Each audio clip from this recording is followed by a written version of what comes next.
Olá, sejam todos muito bem-vindos ao Direito e Justiça, programa onde você vai ter análises, entrevistas e prestação de serviços. Eu sou Marcelo Benévolo, sou jornalista e advogado.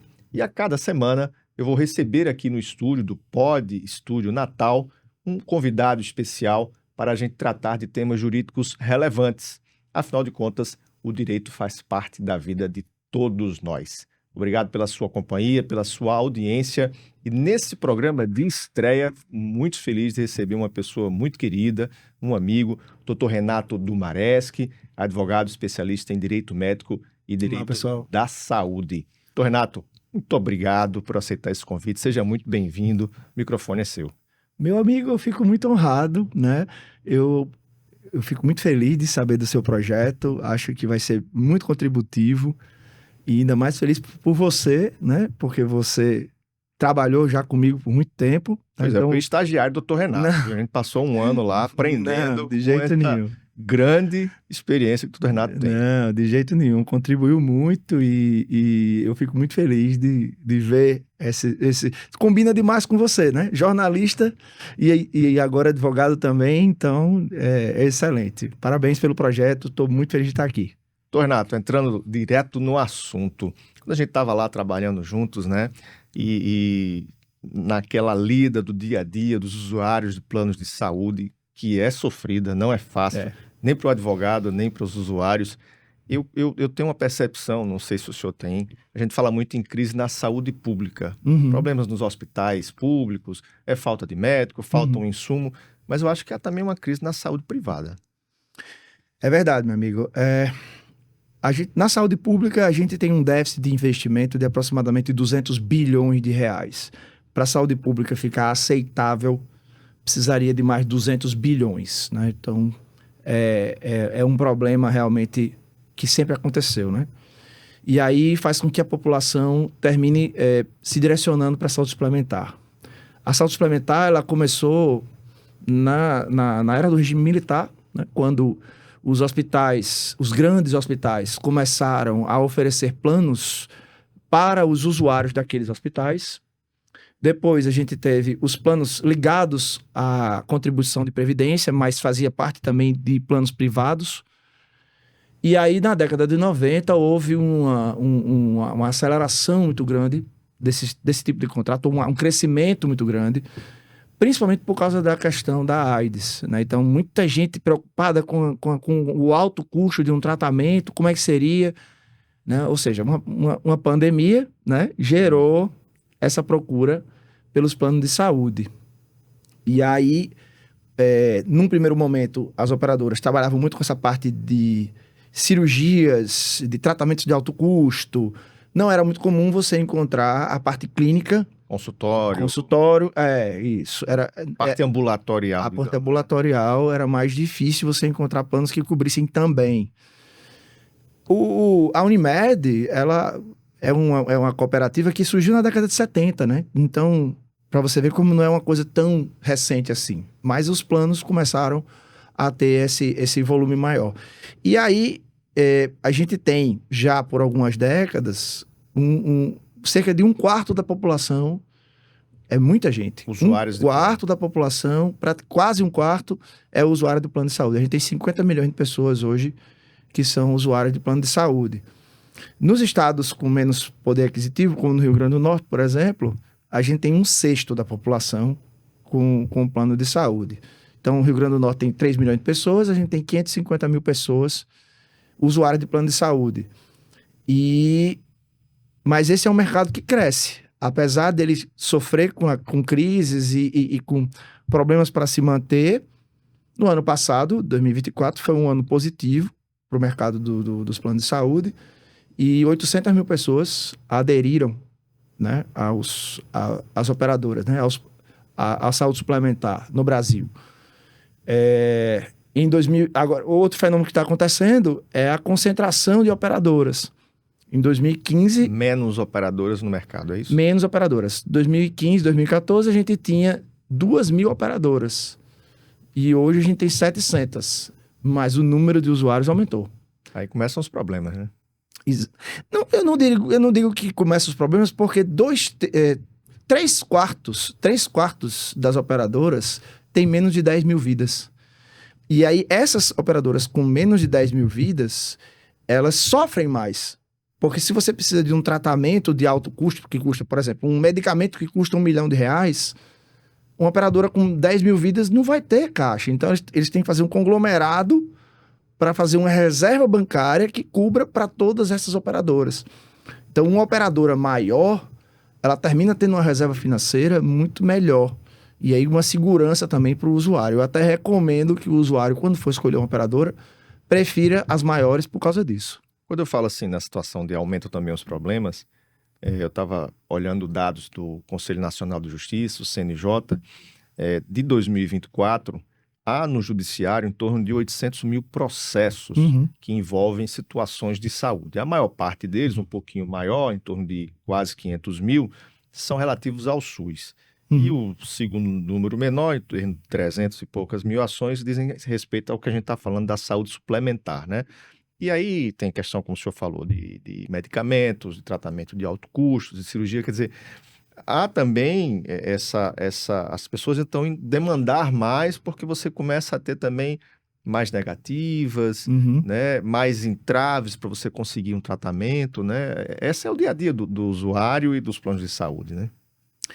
Olha só, existe um seriado na Netflix que é muito famoso, que é Breaking Bad, né? Onde Walter White, ele precisa de um tratamento de câncer. E aí tem uma cena que ele chega na mina lá do hospital e a mina diz assim, olha, o seu contrato acabou o período de cobertura para o câncer. E é aí que ele resolve investir no crime para poder pagar o tratamento dele, né? Tinha como ele judicializar esse contrato? Não.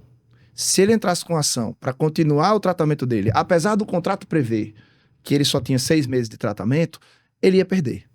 Ia perder e ia gastar muito dinheiro com a judicialização lá para fazer isso. Eu estou falando lá nos Estados Unidos. Isso. A nossa realidade. Isso. No Brasil, a gente tem a Lei 9656 de 1998, que é a lei que institui, né, os planos de saúde, né? É a lei que regula as operadoras de saúde. O que acontece é que antes dessa lei, os contratos de plano de saúde eram muito mais simples do que depois da lei. Depois da lei, a gente percebeu que as operadoras tentam regular ao máximo, mas não conseguem ser claras, né? Os contratos não são claros. E a gente tem a Agência Nacional de Saúde, com a resolução 465 agora, que é a resolução que fala sobre o rol de procedimentos e tratamentos. Aquilo que seria, em tese, um obrigatório de ser cumprido, né? Isso. A Agência Nacional, ela está fazendo um papel de tentar delimitar qual é a obrigação contratual, para você ver como essa delimitação contratual é frágil, né? Então, a gente tem uma insegurança jurídica muito grande com relação a isso. O usuário fica sem saber qual é a cobertura dele e a ANS tenta delimitar. Ontem mesmo, um cidadão me procurou dizendo assim, olha só, o meu contrato não prevê coparticipação. E a operadora está me cobrando 50% de coparticipação. E aí eu fui ver que existe uma resolução, a 433 da Agência Nacional de Saúde, de 2018, que prevê que para internações hospitalares psiquiátricas com mais de 30 dias, você tem a possibilidade de cobrar 50% a mais, 50% de coparticipação, contanto que tenha previsão no contrato. Aí eu fui ver o contrato, fora do lugar, completamente fora do lugar onde deveria estar a previsão de coparticipação, lá na parte que fala de internação hospitalar. Asteriscozinho lá. Aí ele disse, então eu perdi, né? Eu disse, não, a gente vai entrar com ação, porque você, como consumidor, tem direito à informação clara. Essa cláusula era para estar no lugar certo e destacada. Porque você está contratando um contrato que não tem previsão de coparticipação. Então você vai ser surpreendido. Ele pagava menos de R$500 de plano, ele paga, e foi surpreendido com a conta de R$10 mil. Entendeu? Então, assim, e agora? Sem nenhum aviso. Sem nenhum aviso, né? Então, é essa insegurança jurídica que causa a judicialização. E eu digo uma coisa assim, com muita frequência. As operadoras, elas sabem quais são as obrigações que ela tem que cumprir. Só que elas usam muito o judiciário como gargalo. Por exemplo, existe uma cirurgia cardíaca chamada TAV, que é o transplante de válvula aórtica. Ela custa R$200.000. É óbvio que ela tem que cobrir essa cirurgia. E aí ela faz, não vou cobrir. De cada 10 usuários que tem essa negativa, 1 ou no máximo 2 entram com ação para cobrar essa cirurgia. Os outros 8 ou 9 ou morre, ou paga particular, ou consegue no SUS. Não vai atrás de lutar por seus direitos. E aí, para a operadora, fica muito lucrativo, né? Ela tinha que pagar 2 milhões, nesse meu exemplo, e ela economiza 1.600.000, 1.800.000. E aí ela vai para o judiciário e diz, olha, estamos sufocados, o nosso orçamento está quebrado, né? Isso aí está quebrando o nosso orçamento. Mas isso é parte isso é a sua obrigação. Você tem que ter isso no seu orçamento. E como é esse seu orçamento? Eles não dizem, não mostram, não dizem, não há transparência nesse sentido. Então, o judiciário, ele acha que a operadora está sofrendo com a caneta do juiz, mas, na verdade, a operadora está usando o judiciário para restringir. Por isso que eu digo que é um gargalo. A gente está falando aqui de procedimentos que são negados. Também há muita dúvida na população, de um modo geral, os usuários de plano de saúde, com relação aos prazos, né? O que o senhor pode trazer de informação, o pessoal que está nos assistindo, quais são esses prazos de atendimento para uma resposta de uma urgência ou emergência, de um procedimento mais simples ou de um procedimento de alta complexidade que envolve uma internação ou uma cirurgia, por exemplo? Existem resoluções da ANS que determinam quais são os prazos para atendimento de autorização, né? Então, a gente tem a resolução 259 que trata dos prazos, aí tem lá 7 dias para consulta não urgente, né? Aí tem as especialidades, quais são os prazos de 7 dias, tem 14 dias, tem 21 dias, que são dias úteis, tá? 21 dias é para procedimentos de alta complexidade. Mas o que a gente mais vê é a pessoa fazer um pedido para a operadora de plano de saúde que a operadora sabe que vai negar. Ela já costuma negar. Então, o que é que eu oriento? Nesse caso, existe a resolução 395 da Agência Nacional de Saúde, que fala no artigo 10º, inciso 1º, que a operadora, quando já for negar um tratamento, uma cirurgia, um medicamento, já faça isso de maneira por escrito e justificada e no prazo máximo de 24 horas. A partir do momento que o cidadão já sabe que existe uma grande chance da operadora negar, se ele faz o requerimento já levando esse artigo 10º da resolução 395, olha, se você for me negar, negue em 24 horas. Eu quero em 24 horas justificar. Para negar que seja logo, não fique cozinhando o consumidor, o usuário, que é o que acontece na maioria dos casos, né? Não, aí a operadora fala assim, não, a gente lhe responde daqui a um mês. Aí fica bom demais, né? Para eles. Eles querem que a pessoa morra, né, antes de ter o tratamento autorizado.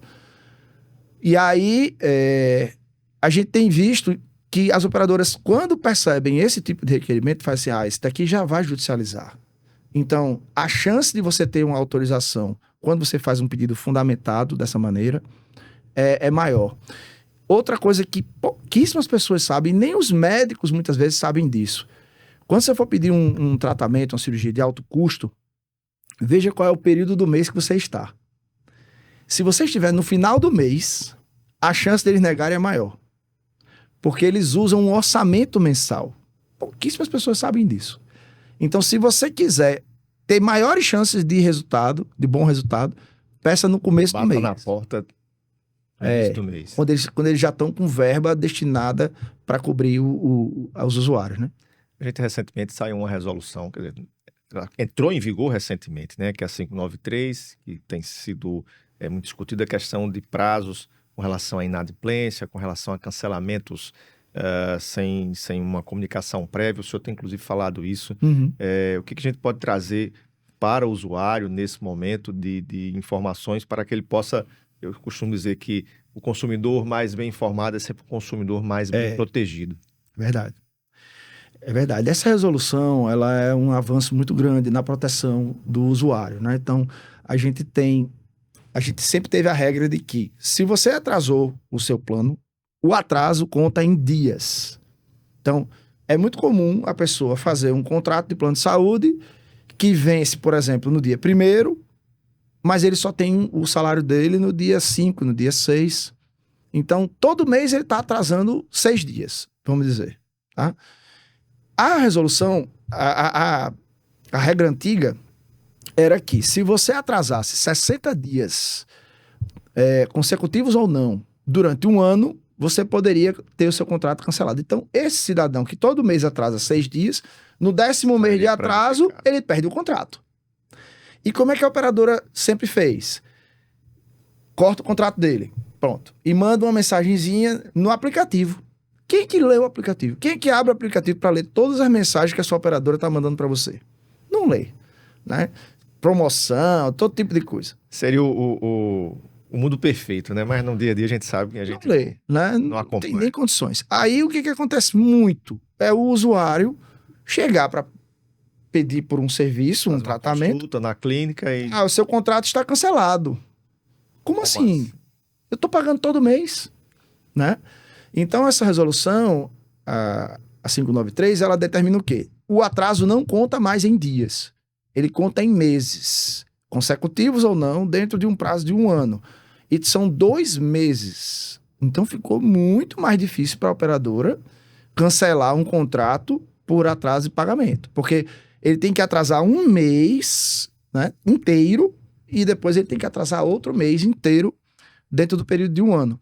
E a resolução, ela determina o seguinte, que se ela for cancelar, ela tem que avisar 10 dias antes, né, no 50º dia de atraso, e ela tem que avisar por e-mail, por WhatsApp, por ligação gravada, por mensagem, por funcionário da operadora, ou seja, sinal de fumaça, qualquer tipo de, né, todos os tipos de aviso. É uma situação simples, é uma situação de cancelamento, que é uma situação séria. Né? Você não pode tratar com, vamos dizer, um aviãozinho e você está comunicado. Né? Você tem que levar seriedade a essa comunicação. Exato, porque esse tipo de situação, muitas vezes, para a operadora, quando ela quer cancelar um contrato, entendeu? Ela prefere cancelar. Por exemplo, você tem um contrato coletivo por adesão, e o seu filho que tem autismo está nesse contrato, ele quer tirar você do contrato. Então é a oportunidade que eles têm de lhe tirar do contrato. Então, isso é um avanço na segurança para o usuário. A gente vai ver uma melhoria muito grande nesse sentido. No dia a dia, é possível que o usuário, pela experiência que o senhor tem, os clientes que o senhor recebe, conseguir resolver isso administrativamente ou, infelizmente... O caminho é a gente ir para o escritório, buscar o advogado e bater as portas do judiciário. Perfeito. Qualquer ilegalidade, qualquer transgressão a uma norma da Agência Nacional de Saúde, você deve fazer a reclamação na Agência Nacional de Saúde. Eu costumo dizer que aqui em Natal são 18 varas cíveis. A vara que tem mais efetividade é a 11ª vara, a doutora Karine Chagas. Por quê? Porque toda liminar que ela concede, ela manda oficiar para a ANS, para a Agência Nacional de Saúde. A operadora faz, opa, agora estamos precisando resolver isso. Porque quando você faz uma denúncia na Agência Nacional de Saúde, essa denúncia do prazo, por exemplo, não estão me respondendo em 24 horas. Você vai na Agência Nacional de Saúde e diz, olha, não me responderam em 24 horas. Eles vão gerar uma NIP, que é uma notificação de intermediação preliminar para a operadora. E se ficar constatado que houve uma transgressão, a multa administrativa para a operadora começa em R$85 mil. Olha aí, apertou no bolso. Então, isso é um fator de resolutividade muito grande. Agora, se isso não resolver, você deve procurar por ajuda jurídica um advogado ou defensoria pública, porque o judiciário também serve para resolver isso. Então, hoje eu recebi, na nossa estreia do Direito e Justiça, o advogado Renato Dumarés, especializado em Direito Médico e da Saúde. Agradeço a sua audiência, agradeço a sua companhia. Você assiste o Direito e Justiça no nosso canal no YouTube e também nas nossas redes sociais. A cada semana a gente vai receber um convidado especial para a gente tratar de assuntos. O direito faz parte da vida de todos nós. Então, Renato, obrigado pela sua participação. Seja sempre muito bem-vindo. Obrigado, meu amigo. Foi uma honra, eu fico muito feliz, né? E eu quero dizer a vocês que a gente está à disposição. Estamos lá na OAB, também na Comissão de Saúde da OAB. Qualquer coisa pode nos procurar que a gente vai ajudar sempre que possível. Obrigado. Um abraço para você. Obrigado. Até mais. Tchau, tchau.